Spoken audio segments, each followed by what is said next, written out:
Lies and deception, seemingly evident hallmarks of human existence.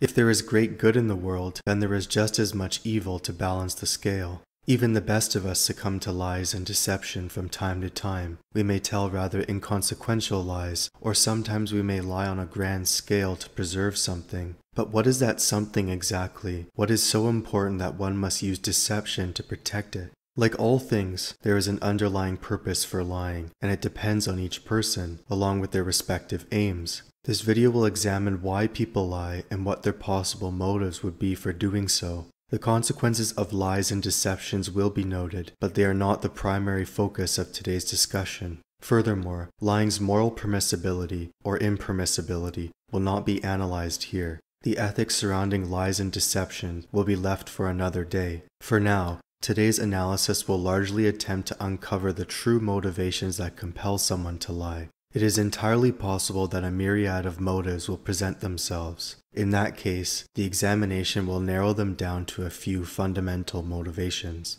To begin, what are some motivations that force people to lie? Well, one example could be that they are seeking something and will stop at nothing to get it. A sort of Machiavellianism, an end justifies the means approach. For an individual operating under this motive, they view lies and deceptions as necessary tools to acquire desired objectives. Fundamentally, their avarice overrides any notion that questions the morality of their actions. Indeed, in their mind, the attainment of whatever they seek takes absolute precedence over anything else. In short, the ultimate motive driving their actions is that they want something, and they do not care what they have to do to get it. Now, very few people resort to this line of thinking because of legal limitations, moral conscience, and so on. Yet, in spite of such limitations, some people will utilize this line of thinking to get away with what they can. In other words, they will operate within specific confines to see how far they can push the envelope and not be reprimanded. An example of this could be an individual issuing an ultimatum to another. This ultimatum could be unethical, but not necessarily illegal. The point is that people, given enough incentive, will use lies and duplicity to further their interests. Thus, one of the motivations that compels someone to lie is fundamentally greed or desire for something not currently in one's possession. This may be a person, a material possession, a position, especially when it pertains to status, etc. Alright then, it appears that enough has been said about this first example, that of lies being told because of avarice. But what about the other lies, the lies that deal with concealment? What are you suggesting, you may remark? And what is meant by this assertion is that one motive for lies is the protection of one's reputation, status, position, family, and interests. These lies are quite common. You have likely seen a politician embroiled in a scandal where they attempt to save face. They tell lies and use deception in order to save their position and reputation, among other things.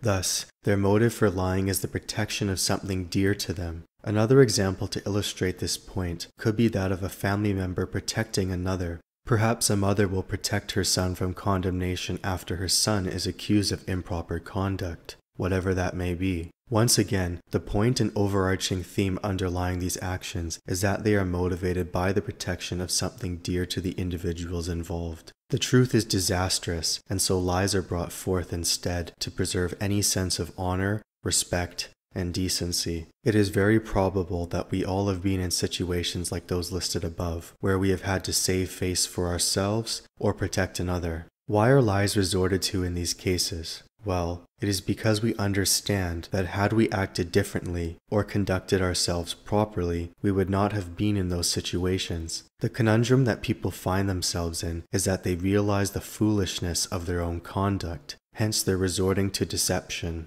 They realize that the lies they tell are an attempt to avoid facing the music, facing the consequences of their negligence, apathy, and misconduct. But instead of taking ownership, they will continue to lie. Why? Simple, because that is easier than admitting wrongdoing, and that they should have made a different, not to mention better, choice.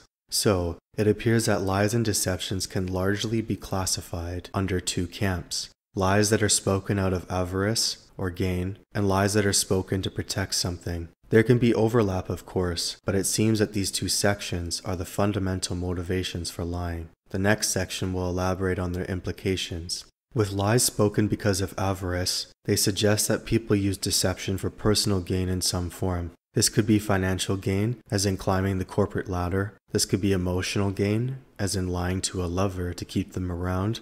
Or it could be intellectual gain, such as stealing another person's knowledge and claiming it as your own. Now, these are merely 3 realms of advantage, but they illustrate the concept of avarice effectively. Under this umbrella, deception is utilized to get ahead and create gains for an individual. Indeed, these tactics can be likened to cheat codes in a video game, where one acquires an unfair advantage compared to the other players. Many will view these lies and deceptions as unfair, and even if they are, it must be noted that in this cruel world of ours, it seems that anything goes. Unfortunately, if people have enough power, they will likely be able to get away with it. That is certainly up for debate, of course, but a case can be made for a might makes right scheme. Additionally, even if the tactics are dirty and hit below the belt, this does not imply illegality. The implications of using lies for personal gain appears to say that if one can get away with it, they will most certainly take advantage. The only time this comes into question is when someone gets sloppy and the lies catch up with them.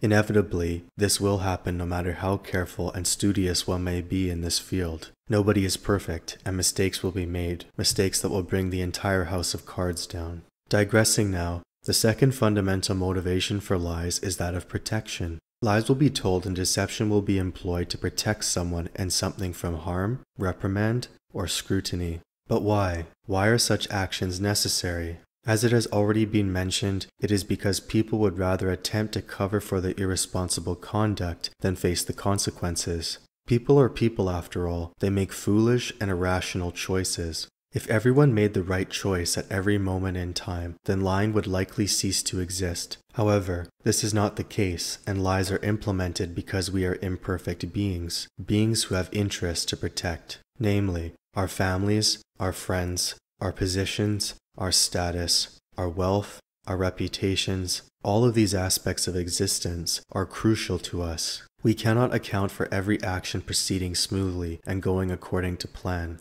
Therefore, lies and deceptions are exacted to make up for this shortcoming, this inefficiency, and of course, faults of character.